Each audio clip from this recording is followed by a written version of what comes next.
kasih Tuhanku lembut, padanya ku bertelut, dan ku dambakan penuh kasih besar. Yesus datang di dunia, tanggung dosa manusia, bagiku pun nyatalah kasih besar, kasih besar, kasih besar, tidak terhingga dan ajaib benar, kasih besar.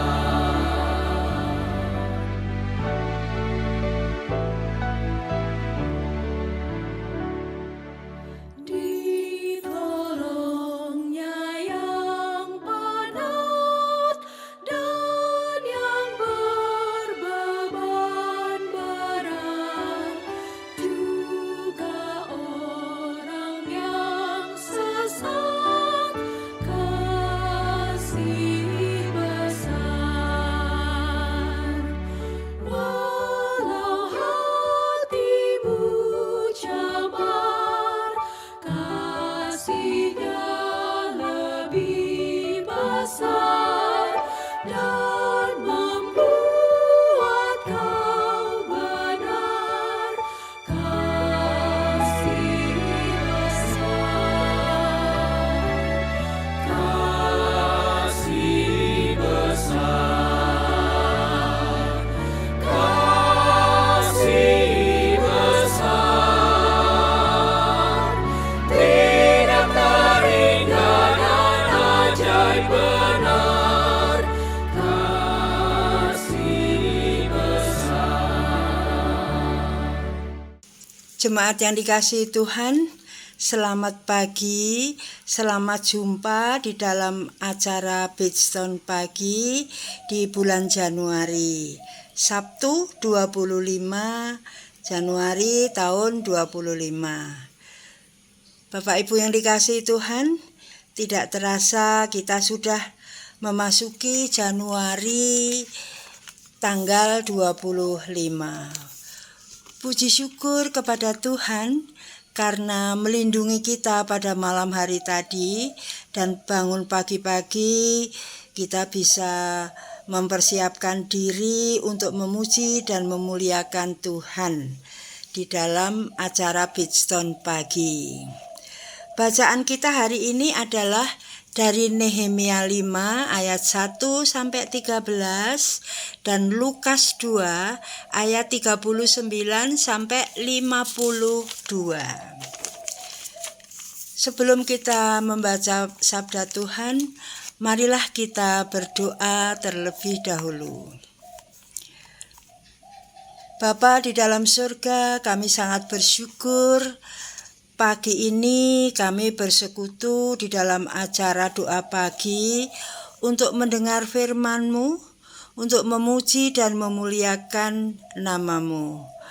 Sebelum kami melakukan kegiatan kami pada hari ini, kami ingin bersekutu dengan Tuhan, memohon hikmat daripada-Mu ya Tuhan, supaya kami dapat melakukan kegiatan dan tugas-tugas kami dengan baik. Dalam nama Tuhan Yesus Kristus, Juru Selamat kami berdoa. Amin. Pembacaan Alkitab Nehemia 5 ayat 1 sampai 13. Terdengar keluhan keras dari rakyat dan para istri terhadap sesama orang Yahudi. Ada yang berkata, kami serta anak laki-laki dan anak perempuan kami banyak. Kami harus mendapat gandum supaya kami bisa makan dan hidup. Ada pula yang berkata, ladang, kebun, anggur, dan rumah kami gadaikan untuk mendapat gandum pada masa kelaparan. Juga ada yang mengatakan kami harus meminjam uang untuk membayar pajak yang dikenakan raja atas ladang dan kebun anggur kami. Sekarang, walaupun kami ini saudara sedaging dengan saudara-saudara sebangsa dan anak-anak kami sederajat dengan anak-anak mereka, namun kami terpaksa membiarkan anak-anak lelaki dan anak-anak perempuan kami menjadi budak. Bahkan beberapa anak perempuan kami harus kami biarkan dimiliki orang. Kami tidak dapat berbuat apa-apa karena ladang dan kebun anggur kami sudah di tangan orang lain. Mendengar keluhan mereka dan berita-berita itu, aku menjadi sangat marah. Setelah mempertimbangkannya baik-baik, aku menggugat para pemuka dan para penguasa. Kataku kepada mereka, kamu masing-masing telah makan riba dari saudara-saudaramu. Lalu kuadakan sidang jemaah yang besar terhadap mereka. Kataku kepada mereka, kami selalu berusaha sedapat-dapatnya untuk menebus sesama orang Yahudi yang dijual kepada bangsa-bangsa lain. Tetapi kamu justru menjual saudara-saudaramu supaya mereka dijual lagi kepada kami. Mereka terdiam dari diri karena tidak dapat membantah. Aku berkata lagi, tidak patut apa yang kamu lakukan itu. Bukanlah kamu harus hidup dalam takut akan Allah kita supaya terhindar dari cercaan bangsa-bangsa lain, musuh-musuh kita. Juga aku, saudara-saudaraku, dan anak buahku telah meminjamkan uang dan gandum kepada mereka. Biarlah kita hapuskan utang mereka itu. Kembalikanlah hari ini juga kepada mereka ladang, kebun anggur, kebun zaitun, dan rumah mereka juga. Hapuslah utang mereka. Yakin uang serta gandum, anggur, dan minyak yang kamu pinjamkan kepada mereka? Jawab mereka, kami akan mengembalikannya dan tidak akan menuntut apa-apa dari mereka. Kami akan lakukan seperti yang engkau perintahkan.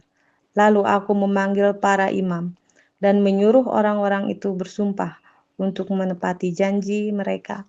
Aku juga mengebaskan lipatan bajuku sambil berkata, begitulah setiap orang yang tidak menepati janji.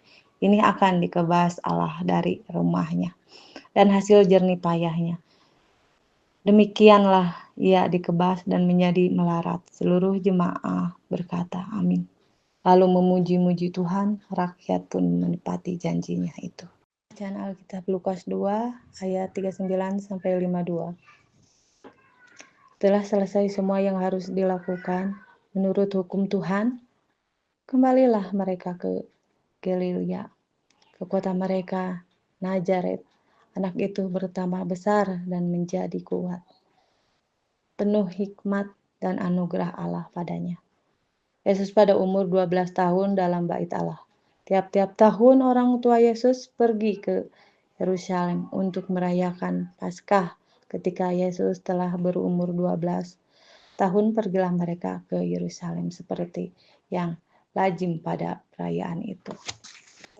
Ketika hari-hari itu berakhir, sementara mereka berjalan pulang, tinggallah Yesus anak itu dari Yerusalem tanpa diketahui orang tuanya, karena mereka menyangka bahwa ia ada di antara orang-orang seperjalanan mereka. Berjalanlah mereka sehari perjalanan jauhnya, lalu mencari dia di antara kaum keluarga dan kenalan mereka. Karena mereka tidak menemukan dia, kembalilah mereka ke Yerusalem sambil terus mencari dia. Sesudah 3 hari mereka menemukan dia dalam bait Allah. Ia sedang duduk di tengah-tengah para guru agama sambil mendengarkan mereka dan mengajukan pertanyaan-pertanyaan kepada mereka.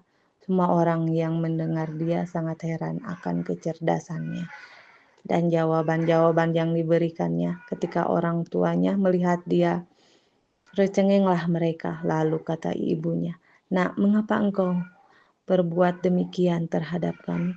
Lihat bapakmu dan aku dengan cemas mencari engkau." Jawabannya kepada mereka, "Mengapa kamu mencari aku? Tidakkah kamu tahu bahwa aku berada di dalam rumah Bapakku?" Namun mereka tidak mengerti apa yang dikatakannya pada mereka. Lalu ia pulang bersama mereka ke Nazaret dan tetap hidup dalam asuhan mereka. Ibunya pun menyimpan semua hal itu di dalam hatinya. Yesus makin dewasa dan bertambah hikmatnya dan makin dikasihi oleh Allah dan manusia. Jemaat yang dikasihi Tuhan, itu tadi pembacaan dari Nehemia dan dari Lukas. Sekarang kita akan merenungkan firman Tuhan yang diambil dari Lukas 13 ayat 18 sampai 21.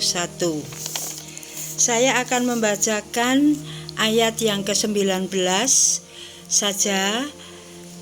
Demikian firman Tuhan. Ia seumpama biji sesawi yang diambil dan ditaburkan orang di kebunnya. Biji itu tumbuh dan menjadi pohon, dan burung-burung di udara bersarang pada cabang-cabangnya. Temanya adalah hal kecil dengan kasih yang besar. Jemaat yang dikasihi Tuhan, siapa yang tidak kenal dengan Bunda Teresa dari India? Beliau terkenal di seluruh dunia, sering mendapatkan hadiah Nobel, piala, dan sebagainya karena pelayanannya tersebar di mana-mana dan banyak orang mengetahui. Berkat aksi yang beliau lakukan untuk umat manusia, sehingga ia menjadi orang yang dikenal. Bapak Ibu yang dikasihi Tuhan, lantas apa sebenarnya yang beliau lakukan hingga namanya bisa mendunia? Mengapa Bunda Teresa berkenan berlelah-lelah melakukan pelayanan kepada orang-orang yang papa? Bunda Teresa menjawab pertanyaan beberapa orang. Mereka yang saya layani itu adalah orang-orang yang terpinggirkan, orang-orang yang terbuang, orang-orang yang tidak dikehendaki oleh lingkungannya. Supaya orang-orang tersebut merasakan kasih Tuhan Yesus, maka Bunda Teresa menolong mereka, memperhatikan mereka. Di dalam Mazmur 145 mengungkapkan pengakuannya bahwa karya Allah menyatakan kebesarannya dan keagungannya. Keagungan Allah nampak dalam kepeduliannya kepada umat manusia. Bila kita cermati, yang beliau lakukan adalah sebenarnya hal-hal yang sederhana, yang bisa juga kita lakukan saat ini. Kuncinya adalah kita harus melakukannya dengan penuh kasih, dengan rela. Bapak Ibu yang dikasihi Tuhan, marilah mulai saat ini kita juga merenungkan bahwa ada banyak kegiatan yang Tuhan berikan kepada kita, supaya kita juga menjadi saksi Tuhan melalui perbuatan, mencintai sesama kita, dan kita melakukan hal-hal yang baik, sehingga yang kita lakukan itu berdampak kepada orang lain. Jika kita melakukannya dengan kasih yang kecil, dengan cinta yang besar, maksud saya kita melakukan dengan berbuat hal-hal yang kecil, tetapi dengan cinta yang besar dan sungguh-sungguh, maka dunia akan melihat, dunia akan tahu bahwa apa yang kita lakukan itu adalah penuh dengan cinta kasih. Bapak Ibu, Lukas 13 ayat 18 sampai 21 tadi, perumpamaan tentang biji sesawi yang bisa kita lakukan. Apa yang bisa kita lakukan pada saat ini terhadap sesama kita bukan hal-hal yang susah, tetapi hal-hal yang mudah dan kita pasti bisa melakukan. Misalnya senyuman, kita memberikan senyuman kepada orang lain, kita menolong orang lain. Sapaan, kita menyapa orang lain, kita menyapa sesama kita, keluarga kita, tetangga kita, kenalan kita, lalu memberikan ucapan, memberikan maaf kepada mereka. Nah, kita memang harus selalu memberikan maaf kepada orang-orang yang meminta maaf kepada kita. Bapak Ibu, demikian renungan kita. Yang saya ambil temanya adalah melakukan hal yang kecil dengan kasih yang besar. Semoga bermanfaat bagi kita dan di tahun yang baru ini kita bisa melakukannya dengan baik dan benar sesuai dengan kehendak Tuhan, sehingga apa yang kita lakukan akan berdampak untuk sesama kita. Kita akan mendoakan saudara-saudara kita yang berulang tahun, yang sakit. Maka marilah kita berdoa. Bapa di dalam surga, kami sangat bersyukur pada saat ini Tuhan berkenan menyapa kami, mengingatkan kami supaya kami bisa melakukan hal-hal yang kecil tetapi dengan kasih yang besar terhadap sesama kami yang kami jumpai di dalam kehidupan kami setiap hari, dimanapun kami berada, di rumah, di tetangga, di pekerjaan, dan dimanapun kita akan menjadi saksi Tuhan melalui perkataan juga perbuatan. Pada saat ini kami teringat kepada saudara-saudara kami yang sangat bahagia dengan bertambahnya usia. Kami mohon kiranya Tuhan mengaruniakan hikmat kepada saudara-saudara kami yang berulang tahun. Kami teringat kepada Bapak Philip Natawigena, Yoshihiro Fajaryanto, Michi Ciro Suryanto, Yanti Boru Samusir. Kiranya saudara-saudara ini Tuhan karuniakan kesehatan yang baik, hikmat, kesabaran, dan kekuatan. Tuhan karuniakan iman yang selalu bersandar kepada Tuhan, sehingga saudara-saudara kami ya Tuhan bisa melayani Tuhan dengan sepenuh hati mereka. Kami juga teringat kepada saudara-saudara kami yang sakit, yang lemah tubuhnya. Kiranya Tuhan mengaruniakan kesembuhan kepada Ibu Yamnio, Ibu Lina Nurcahyani, Bapak Yusuf Aceng, Bapak Suhadi Wahono. Kiranya Tuhan mengaruniakan hati yang gembira kepada mereka, meski di dalam lemah tubuh, sedang sakit, tetapi selalu berdoa kepada Tuhan, memohon kekuatan, kesembuhan untuk mereka. Dan kami juga mendoakan keluarga yang merawatnya, karuniakanlah kesabaran, kekuatan, kesehatan, sehingga keluarganya juga bisa merawat saudara kami dengan penuh cinta kasih. Tuhan, inilah doa-doa kami, kiranya Tuhan berkenan mengabulkan permohonan kami, dan doa ini kami naikkan di dalam nama Tuhan Yesus Kristus, Juru Selamat kami. Amin. Tuhan, saat ini juga kami mau berdoa untuk gereja kami GKI Sudirman. Tuhan berkati baik Bapak Pendeta, majelis, serta badan-badan pelayanan.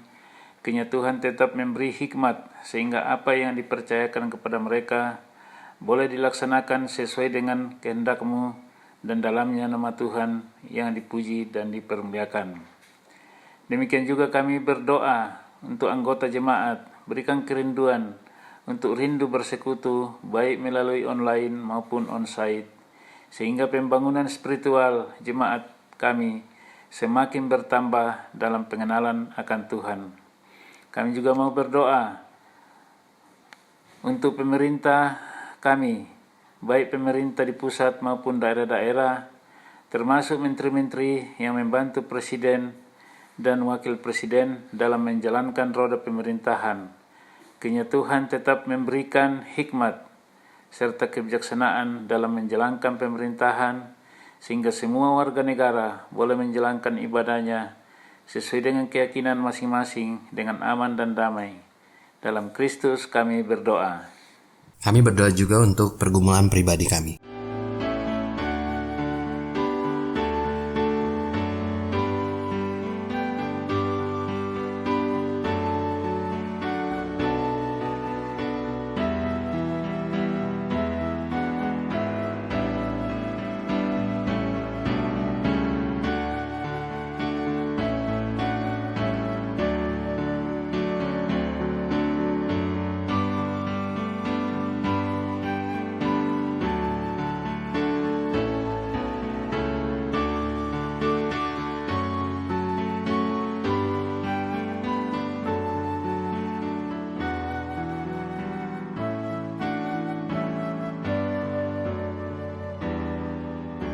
Ya Allah, inilah doa-doa kami. Jadilah seturut kehendak-Mu dan kami serahkan hidup kami sepenuhnya. Di dalam Kristus kami telah berdoa. Amin. Kita mengakhiri dengan bersama bernyanyi doa Bapa